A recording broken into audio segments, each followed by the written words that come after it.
Who calls it winter season and not the wedding season? We ask because in India, year after year, winter launches a riot of colors, a clash of studded giant skirts and a battle of buffets, quite literally. It is like the wedding Hunger Games. It is the survival of the fittest. For the happy couples who embark on the unhappy journey of planning endless guest lists, visiting countless stores and splurging on feasts. It is a high-pressure time for the attendees too. Everyone from the drunkles to the howling children, they shuttle between cities, plan a series of outfits and show up for the multi-day extravaganzas to celebrate the couple and criticize the wedding food. Of course, what's not openly discussed is the money, but it is no secret that in India there is no business like the wedding business. Indian weddings are a $130 billion industry, the second biggest in the world, second only to China, where the wedding industry is worth about $170 billion. Although India is expected to surpass this by next year. It should not come as a surprise. Two reasons why. One, India is home to the highest number of weddings in the world, 10 million every year, 10 million weddings every year. If you don't believe us, refresh your Instagram feed. Every time you do that, another wedding reel pops up.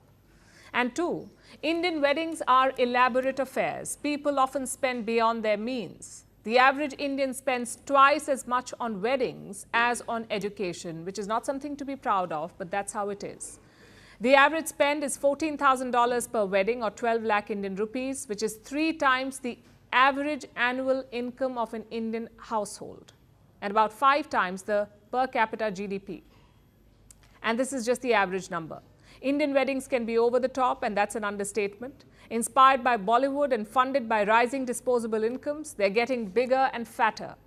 This year, between mid-November and December, about 5 million weddings were held in India. They generated $70 billion in business. That is up from $55 billion last year. And out of these 5 million weddings, about 50,000 cost more than 1 crore rupees each. 1 crore is more than $110,000, a lot of money to spend on one wedding. So where is all of this money going? For starters, in photo shoots. There are pre-wedding, post-wedding, and now even honeymoon photo shoots. So Bali is probably witnessing the new Indian tripling, husband, wife, and the photographer. But jokes aside, about 10% of the budget is spent on the location, mostly thanks to destination weddings, which have grown significantly from 18% in 2022 to 26% this year. And in case you're not in on the trend, let's bring you up to speed. Oman and Portugal are the new hot destinations if you're looking to go abroad. And Goa, Pushkar, Udaipur and Kerala are your best options if you're following the Wed in India campaign. At least that's what surveys say. So location takes up a big chunk of the budget, then comes catering. Another 10% of the budget is spent on catering, contributing to the annual $14 billion in food wastage. Another 6% of the budget is devoted on music and sound, so that geriatric guests cannot hear their own thoughts.